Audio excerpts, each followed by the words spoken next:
Welcome to the Last Week in Denmark podcast. I'm your host, Wizzy Magnuson, and I'm here with founder of Last Week in Denmark, Narcissus, to discuss this week's news and offer you extra insight into what's been happening and how it could affect you. Now let's jump in.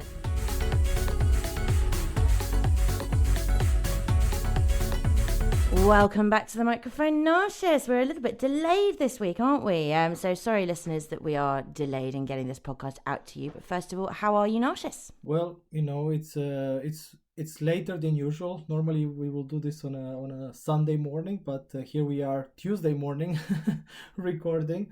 Unfortunately, on Sunday I was on the road. You probably have seen if you follow us on social media. We had events in Billund and Esbjerg during Sunday. It was quite of a crazy day because imagine trying to do two events, long events, 2-3 hour long events each in the same day, and then trying to get to the places in time because it was a huge snowstorm on Sunday.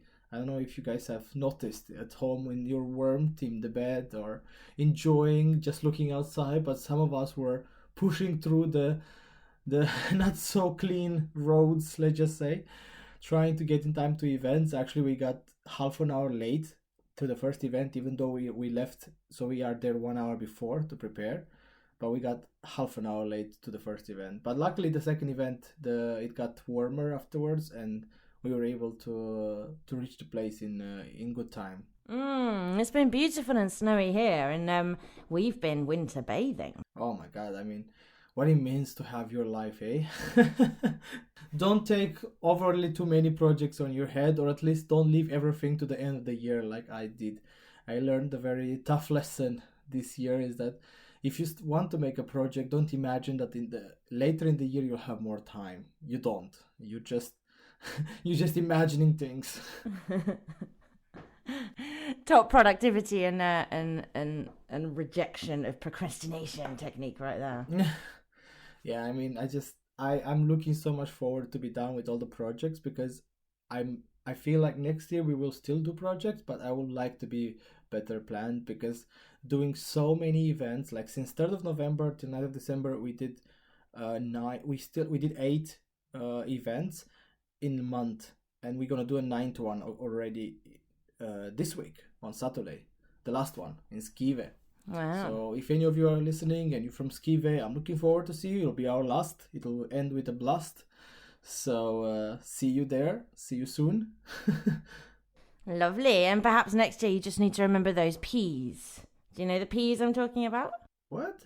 Okay, I think it's prior planning prevents piss poor performance. I think that's the saying. Oh wow, I never heard of that. Or it might be proper planning prevents piss poor performance. I can't remember, but it's basically all about like the more you plan, the better it will be, you know. So okay. And I don't know who said it, but somebody said it. That makes sense. It just, you have to be a good planning person, or at least you shouldn't. Because the reason why we haven't planned so much during the year is because we always had stuff to do. So you always like, I will have more time next month to do something about it. Or I will have more time next month to do something about it. And then each month passes one after another. It's just like me and driving license. I started doing the school like a year and a half ago, and I still haven't even got to the point to get my theoretical test. Because simply, I will have more time in the spring. I will have more time in the summer. I will have more time in the winter. It's cold outside. I mean, what am I going to do? But yeah. Have you heard of the concept of the time benders? Time benders? Okay. Yeah, my father-in-law actually sent my husband and I a TED talk on time bending because he recognized a lot of things this lady was saying about the time benders was very much like my husband. He kind of thinks he can fit lots more stuff into a certain amount of time, and it means if you're a time bender you tend to sort of think, I'll get to that, I'll have time for that, and you kind of, I can't remember, there's a TED talk on time bending, it's interesting. I'm not going to try and relay what it says because I can't remember, but I'm wondering if you fit into the time bender category. But this sounds like a category of not so good people. This time. Well, I think this lady's trying to show the benefit of being a time bender at the same time as saying, but these are your. It's kind of like, you know, we were talking last week about morning larks and night owls, and you can't actually you're not allowed to choose for yourself whether you're going to be a morning person or a night owl. You are predetermined to be either a morning person or a night person. I think it's like that. You're either a time bender or you're not. So it's kind of it's just a characteristic of some people.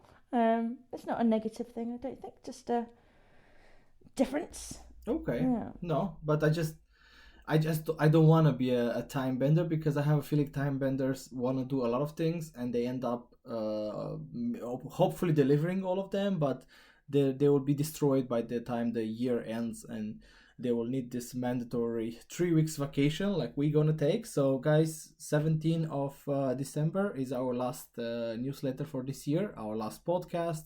Our last podcast might be a bit before then because I go to England on the 16th. Okay. We'll record earlier the last podcast, I guess. Yeah. That's fine, but regardless, we for 3 weeks you're gonna have some sort of media silence. It's everyone will take a break from news, from information, from everything. It'll be like a mandatory cure. Time to just spend with your family, reflect over the year that has passed, think of cool ideas for next year.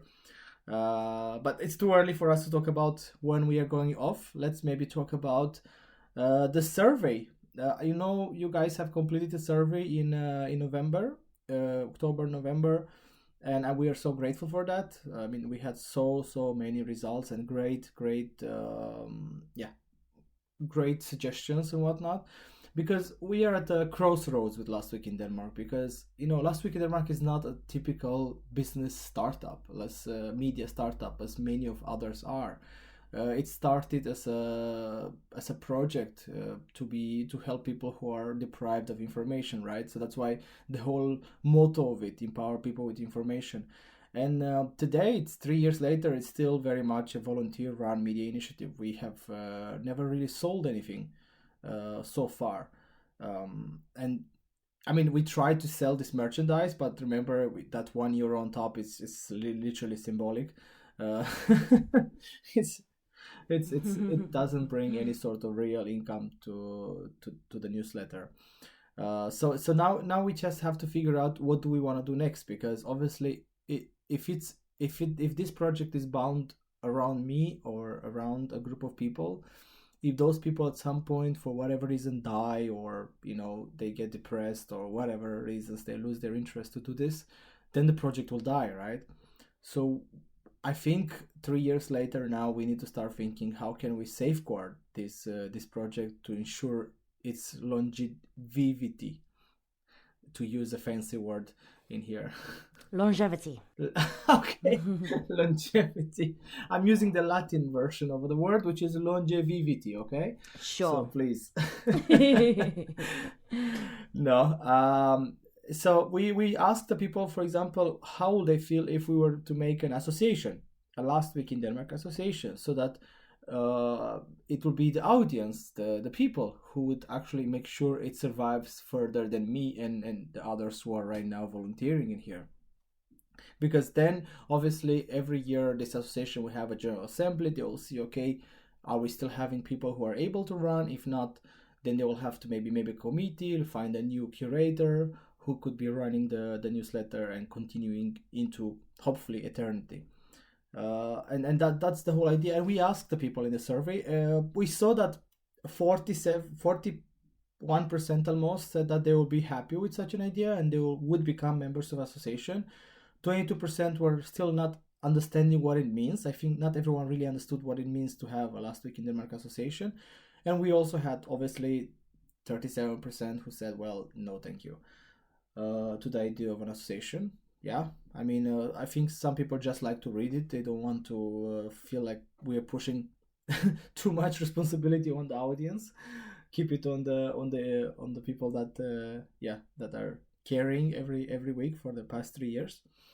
We were happy to see that because in Denmark, to be a proper association, people need to pay a membership fee. But to be honest, it's a symbolical membership fee because it's like from 100 kronas to 250 kronas in general. This kind of membership fees per year, not even per month.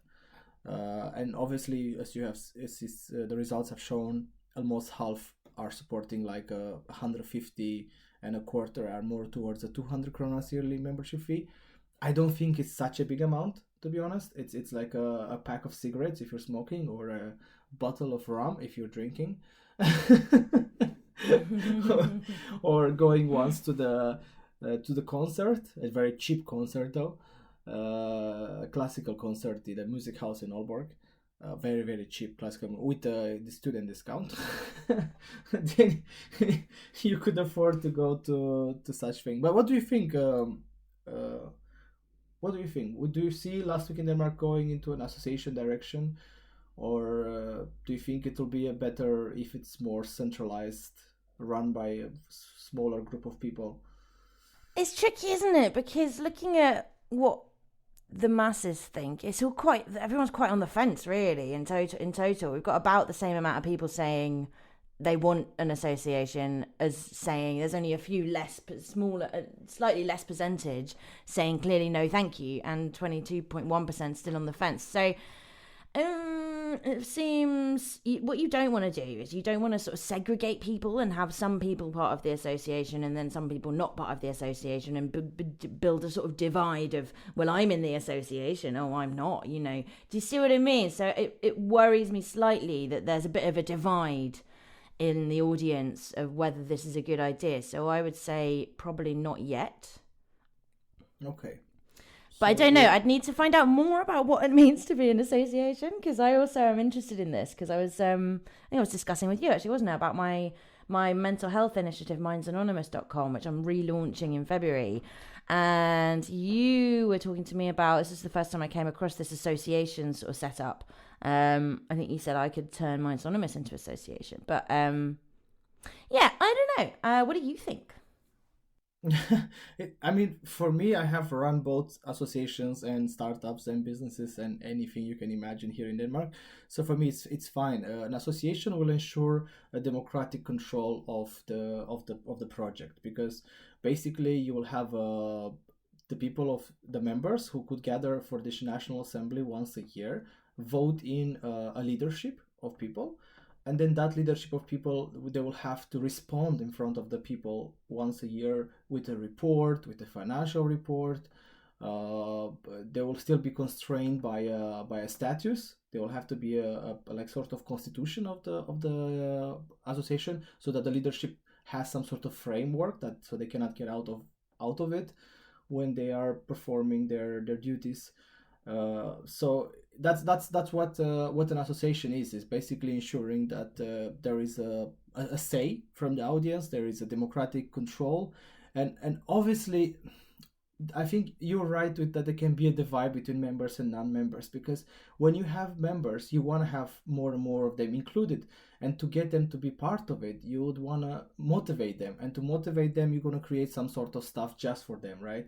And then some people will have access to some things, people will not have access. But one thing I can guarantee as the founder of this concept is that the newsletter itself will always be accessible and free, will never be conditioned by being a member or not. So that much we can. But of course, I looked at what the people would like to have different. And for example, the members would like these exclusive events just for them, which is just fair. It's fine if they are part. Any association you join, you are having exclusive events that only members have access to, like for example board meetings or general assemblies and so on. Those are only members only. Of course, this premium content only for members that many of them also wanted, I'm a bit unsure about, because I don't want to go the path that other medias in Denmark have gone, where they put these paywalls and whatnot. I feel like people are not so happy with that. It's a bit of anger. It excludes people. I mean, the very word exclusive means to exclude, So by putting premium content up there, people that don't have as much money will not benefit from as much information. And I feel like that's kind of against your entire power through information, empowering people through information kind of premise, which is the whole sort of tagline of the initiative. So yeah, I don't really like premium content. I guess it usually does come down to money. I mean, do you need it to make more money? Because if you need it to make more money to keep it going, then that's what you need to decide. How is it going to monetize? How are we going to monetize it? how's it going to pay for itself so that we can keep providing the free information? And then I guess I'm sure you've thought of many different ways of doing this, and I guess the association is the Trump idea so far. Association is one of the potential futures, because we're trying to test different ways. Obviously, there is also public funding way, but obviously that it's conditioned by you fulfilling certain expectations. We are not, unfortunately, we haven't grown to where we should be. If we had 50,000 subscribers, it will be a no-brainer for us to get public funding and be able to hire the people instead of depending on them volunteering, and then we will be able to provide, I think, a lot more information and content. Because right now, imagine we are doing this in weekends and evenings, and it still looks quite good. But imagine what people could do if they were working full time on this project. I'm not talking about myself. I will never be hired in last week in Denmark. I don't find that to be ethical from my side, but I'm pretty sure other people could. There is a lot of very talented journalists in the international community that could be part of this team. They will not join right now because obviously they live out of doing that, so they're looking for paid gigs. But hopefully we'll be able to find a way to pay. I'm a bit afraid. I'm pushing a lot for public funding because, to be honest, I'm used to work with public funding. I have never been very good at getting people to pay for stuff. But if it doesn't work, because there is also the option that public funding says no to us. We are still too small.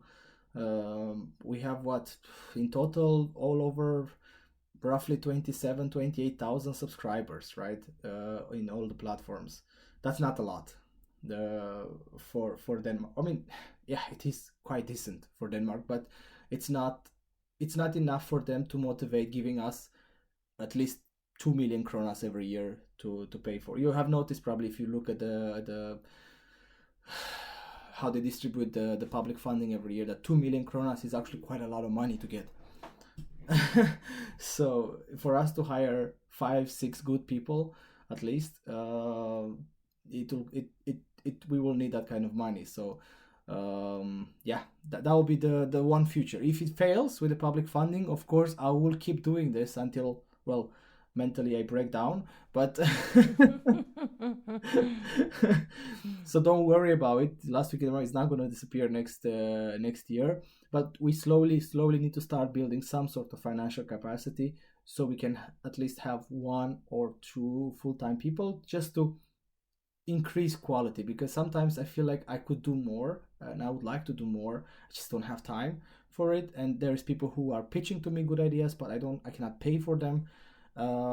So if we could gather some money, some way that's ethical and it doesn't make people feel excluded, I'll be great. So if any one of you has good ideas, if you think our association is a good idea, write to us on lastweekdk@gmail.com and tell us. It's a conversation. I think it will take us at least a year. 2024 will be a year when we have to figure it out. Because I would like it from 2025 for us to start in a new chapter as last week. Because I think we need to have this debate, and this debate should be between the whole audience. We all are kind of co-owners of this project now. We have kept it alive for 3 years, and I think we could go further. I'm trying to see if it's possible through this project for us to do some sort of crowd funding. Crowdfunding, but more like crowd decision making, where people feel like they've been part of how Last Week in Denmark goes forward, and then they can take ownership of it. Because I feel like I'm trying to be more of a community-based media initiative and not so much a typical newspaper where you got the news and you don't have much to say how those news were done, how did you get them. You literally just get them, and that's, you're happy with it or not, that's your problem. I would like to see if we can build something community, right? And probably even get people to understand what it means Denmark, because this is literally how most movements in Denmark have been driven. They have been driven by people deciding together in masses and moving Denmark forward. And actually through this Last Week in Denmark exercise, maybe that could be the way for us to show people what Denmark really is about.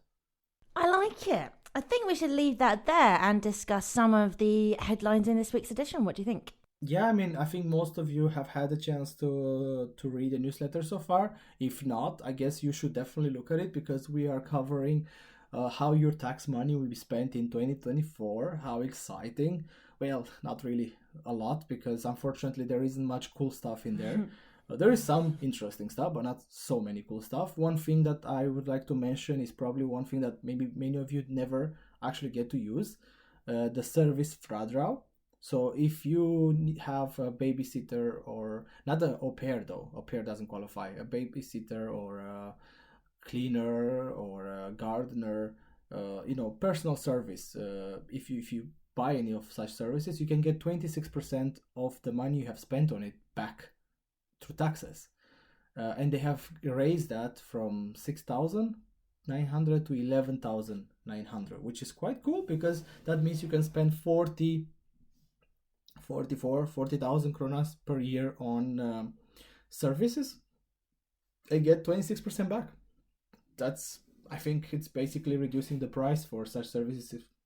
But the problem I see there is it's a bit elitist, isn't it? Because you have to have the enough income to pay for something like a cleaner, which is kind of a luxury service to have. I think in my world, having a cleaner come and clean my house, or iron my clothes, or babysit my children. I mean, maybe not babysitting children because that is quite necessary, because we have to work as well. But it feels like, well, that's great for the people that are already paying cleaners and service people to get that money back. But what about if you can't afford it in the first place? It's not going to help you, is it? No. So, but it's meant to push people who can afford it to spend money on such services. That was the idea to begin with. So it was to stimulate a certain part of the population, the middle class, obviously, to spend more money on such services, so that people who have less skills or they're literally unskilled could have a chance to get more orders and so on. So it's still a redistribution tool in my opinion. Is it fair? Is it not fair? Of course, there could be more other Fradraus also for people who can't afford. But then again, we're talking about money from your salary. So how much money of your salary should not be taxed? So if you don't have the money to begin with, you're not paying the tax anyway. There isn't much. Yeah, exactly. so you see the dilemma there. So this sort of Fradraus are like benefits for people who get money, some sort of money. If you don't get any money, then there is no Fradrau to begin with.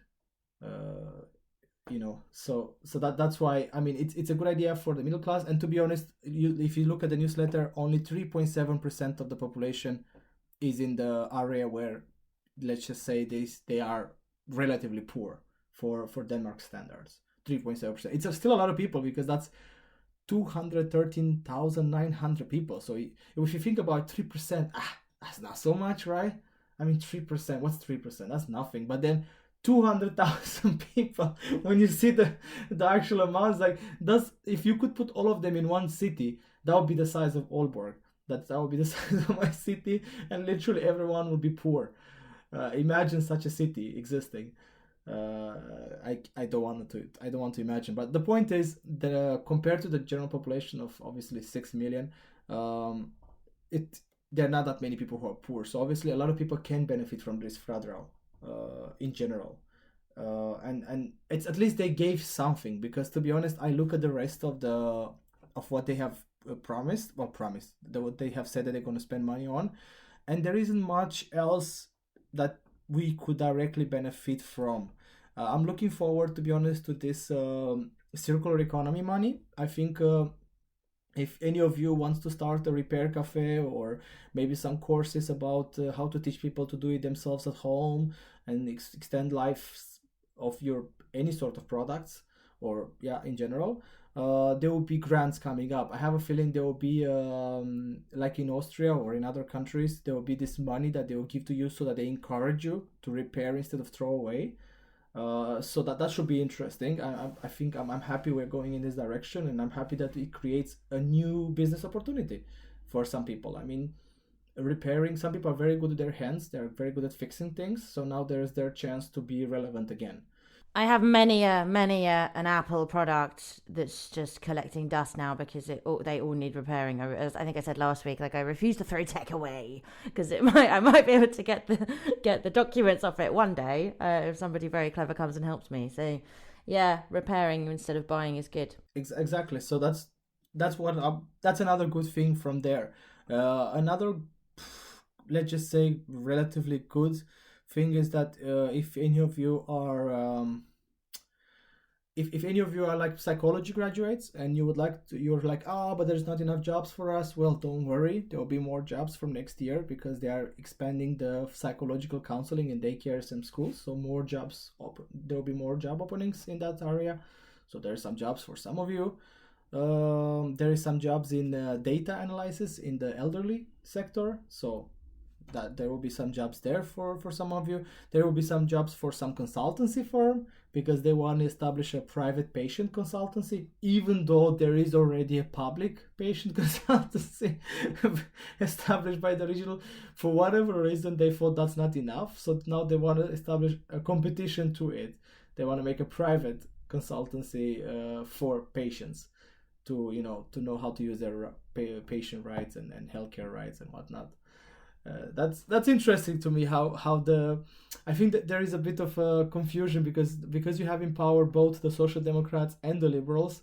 I think they're trying to somehow make both worlds exist or coexist at the same time. So that's how you wake up with the same service being provided both by the public and by the private. That's an interesting I mean, I quite like it. It gives everyone a choice. It marries the two political parties together and builds a kind of coercive compromise from which to work from, which might keep people more together. I don't know. Do you know what I mean? Yeah, but it's still 10 million kronas that they will have to give to another entity to do kind of what is already being done. So I'm not sure about the spending part, to be honest. I mean, it's a fun idea that you want to have every alternative possible, but we don't have endless money or public money either, because even though it's a private consultancy, it's still run with public money. So I don't understand that. So how does that work? Because obviously you're paying to go to this private consultancy. Where is that money going? Is it going back to the government, back to us who've paid for it to be set up in the first place through our taxes? See what I mean? No. Just because it's private doesn't mean we pay for it. Okay. Both of them will be free to the citizen. It's just some will be run independently, some will be run by the government. Right. Okay. I wasn't quite catching on to that. But it means many people don't understand this private public. The way it functions in Denmark is usually because even if you go to a private hospital, if in many cases you'll get most of your money covered already by the state even there. So in Denmark, just because something is private, that doesn't necessarily mean that you have to pay the full real amount you would normally pay. Because, for example, if you go to a private school, your public grant for education follows you there. So that means you would never pay the real price. You'll pay maybe 10% from the real price if you go to a private school. So in general, private public, the way it works is more about who runs and who decides things. In private, obviously, is the entity itself. In public, it's obviously the state. It's or maybe the local authority or the regional authority. So that's when you hear private, don't automatically assume that it means about that they sell. Obviously, logically, it will be that they should be charging people for the service, but in the same time they get public funding, so they can't really do that. so it's it should be interesting. I think they will have to find some extra ways because they will get like 10 million kronas, which I don't think it's a lot of money. So probably they will have to do some extra services which they will be allowed to. So I think that's one thing that private can do, is that they will be able to come up with extra things, right? Oh, this is the public package that you get. But because we are private, we can give you some this. They can be more intrusive, more hands-on. They can create bespoke sort of offerings to people who want to pick and choose what services they're paying for. So I mean, that's a benefit of a private Yeah. a private company that's the same as public. Because if it's completely public and publicly run, it kind of has to be one size fits all, doesn't it, for the people you're serving? Because otherwise it wouldn't be fair, in inverted commas. I mean, however, if you've got a private entity offering similar stuff, they can fill some gaps for those that perhaps can afford it, and it might be able to be more individual. I mean, talking now about private and private companies, I think there is some good news coming up soon. I know how many of you have struggled to get a business bank account. For some of you, it has been a really, really terrible struggle. I even had people calling me, offering me 20,000 crowns to get help to help them get a business bank account. And obviously I couldn't do that. It's not ethical, and I wouldn't take people's money to open business accounts. But just to show to you the sounds like a great little side business until you get thrown in jail for blackmailing. You will not people get thrown in or jail something. because you help someone get a business account. But I didn't feel right, and it's not something I do in my free time. You see, last week in Denmark is already filling up on my free time. But I just wanted to portray a little bit the desperation that was in society. Some people were really desperate to get a business bank account. Luckily, Lunar and Revolut kind of released a bit of stress, but before these two services were reality, was terrible. I mean, to start a business 5-6 years ago, it was so difficult to convince the bank to get a business account. You had to go with business plans. You have to convince them you're gonna make money. It was quite a struggle. But luckily now there is a law proposal saying that we have the right to a business bank account. Yay! So no more struggle. The banks will have literally 10 days to respond to your request and give you a bank account. They can still say no, but they have to motivate why, and the why can only be related that they feel like you're suspicious of money laundering. And then you'll be able to appeal their decision to a higher authority, and they will have to look into it to see, does it really feel like you're gonna be laundering money? So in the end, the banks will have a much harder time to just say no because they don't like your face or whatever. So I think it's a huge success for entrepreneurs, and not just entrepreneurs. Associations are included in this law because it was also hard, unfortunately, for associations to get bank accounts. But from now on, we also have this right that we should, if we apply for it, they should give it to us. Obviously, it's still the bank's right to make this business account fees and whatnot, opening fees and running fees. The law cannot intervene in that, unfortunately. But the law can intervene in forcing them to say yes, which I think is great. I feel like I was incredibly lucky with my experience of opening a business bank account because I sort of heard all these horror stories that it was impossible. And I actually originally opened one of the internet bank things. And however, I paid all these fees to open up sort of kroner accounts and UK sterling, pound sterling accounts and stuff like that. And then it turned out it wouldn't accept payments in kroner. And I was like, what? So I paid for like 3 different pots or 4 different currency pots, but they didn't actually support krona. And I was like, for goodness sake. So I ended up just going to a big high street bank, swallowing the high fees that you do have to pay to have a business account with the high street banks. But luckily for me, I wasn't a startup. I was quite an established business. You know, I mean, it's new to Denmark, but not new. I've been going since 2011. So I had all the documents they wanted. I think that's where the real tricky bit is. If you're a startup and you don't have signed contracts, you don't have financials from the previous couple of years, you don't have all this stuff that the big banks really want you to prove that you're sort of real and you make money and stuff. I think that's when it's really tricky to open a business bank account when you're just starting. But for me, it wasn't too tricky because I did just have to send them all my documents and I had it all and it was all branded and had a website. They asked for my website and everything and CVR number, and within a few days of the initial application, I was sorted. So I think that's a point to make, that it is much more difficult when you're just starting than it is if you are established. So if you're a business person moving to Denmark, it's easier to open up accounts than it is as a startup in Denmark. I mean, clearly.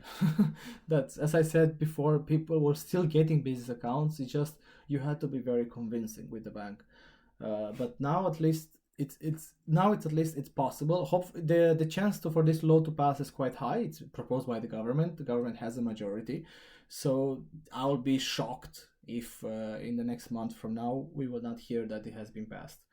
But of course, anything can happen. That's why I don't want to yet to go out there and be like, yay, yet. Let's wait for it to get passed, and hopefully no changes to it, because sometimes some people can make amendments to water it down, which obviously can happen if the banks have a strong lobby and some politicians that they control in the parliament.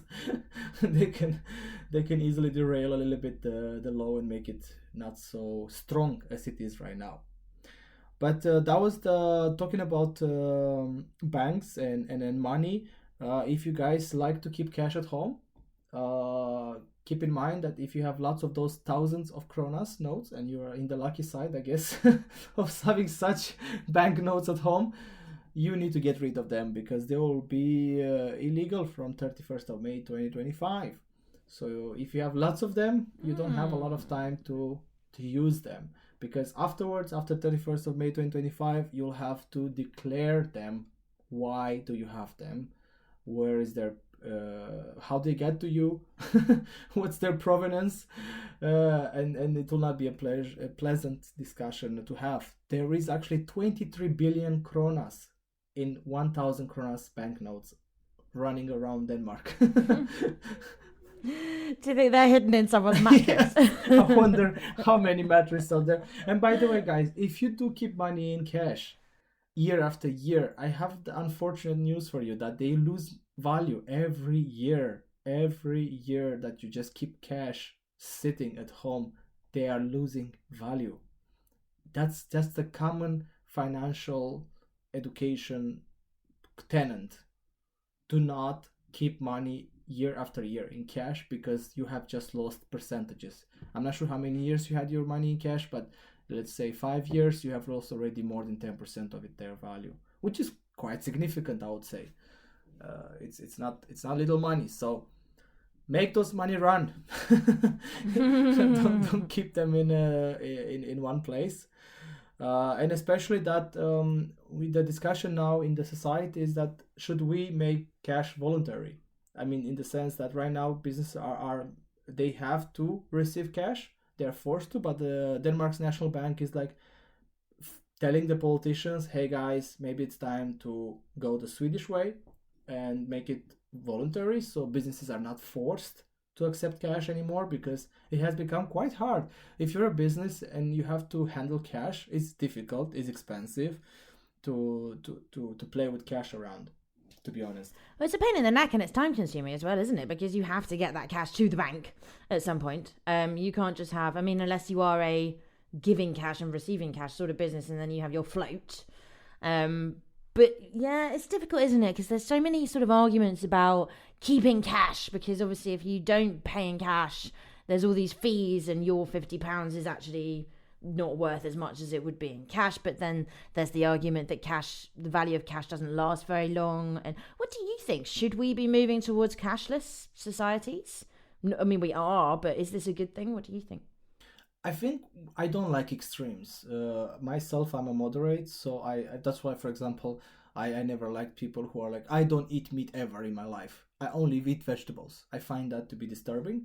I feel like people should be able to, if they can be vegetarians for 90 days a year, but 1 day a year, if they want a piece of meat, they should be able to have that piece of meat. The same way with meat people, I only eat meat for 90 days a week, and I never want to touch vegetables. I think it should be fine if 1 day a year you eat at least some vegetables. I'm trying to say.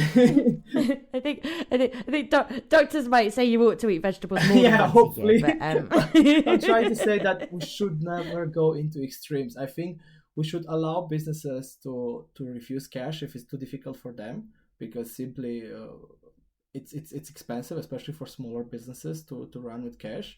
Obviously, as you can imagine, the businesses who would like to keep cash because it will attract people who only want to spend cash, they should allow to do so that in a way you make a world that's good for both sides. People who want to be cashless and people who want to have cash.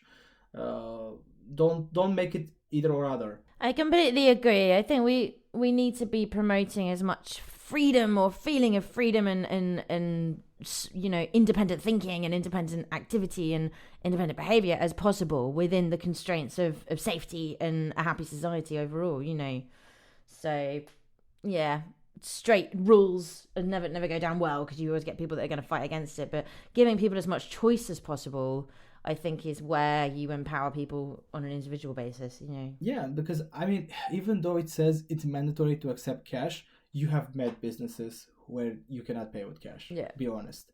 There have been businesses where they don't even accept cards. They literally only take mobile pay.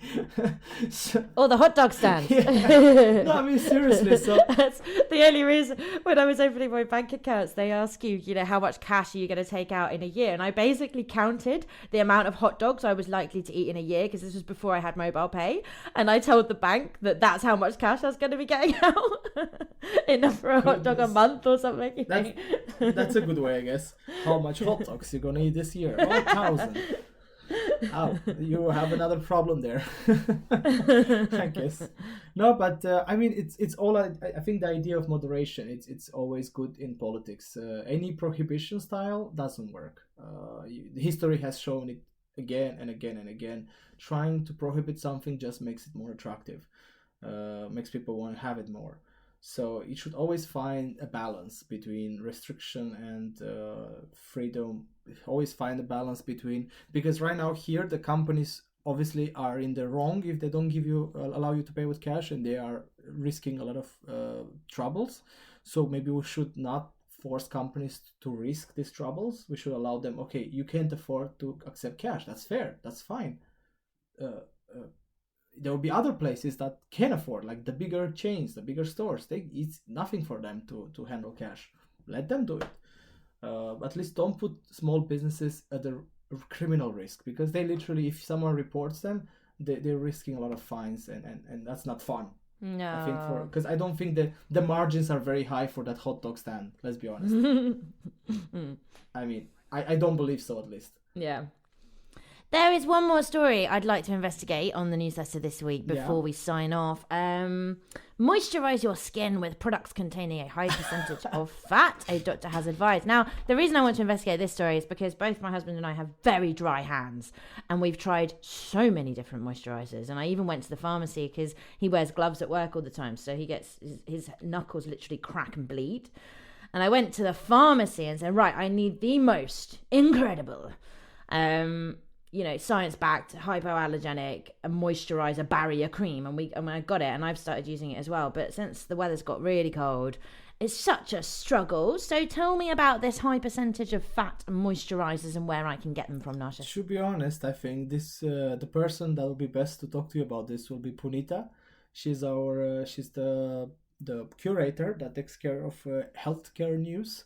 To be honest, the reason why I prefer that someone else deals with this, because obviously I have very little knowledge in the healthcare department, to be honest, besides personalized medicine and high tech improvements or innovation in the let's just say health tech industry.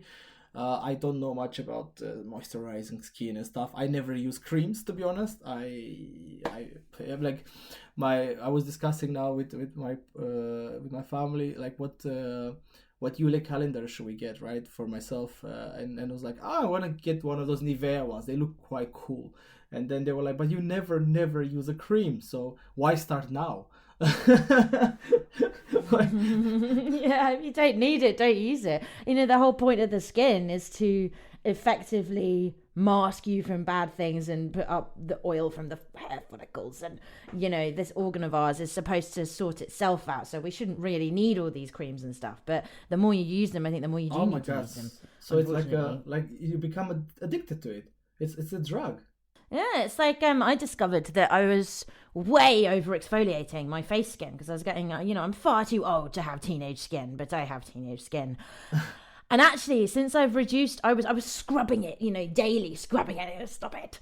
And I realised, I actually watched a little documentary, one of those Netflix explained documentaries, and it was on skin. Okay. And I thought, I think I'm overdoing it. I'm basically ripping off all the barrier oil that my skin naturally produces to stop infection, dirt getting in and under and causing spots and things.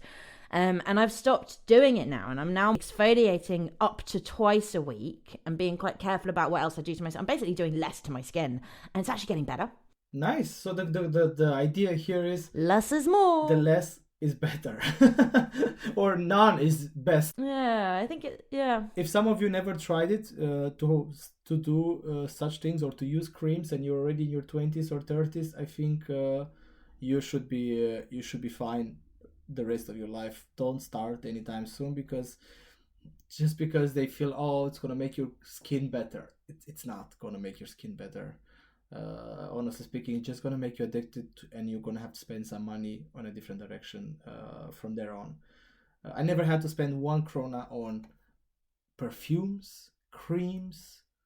Literally, I don't use any such things. I find I don't. I never even wear jewelry, watches, all this bullshit. It feels like it just makes you look better in society, to have a better look. It's all wasted money. I have saved so much money by not falling down to this path of I'm not sure how to even call it. Consumerism. You are not a consumer. I'm not.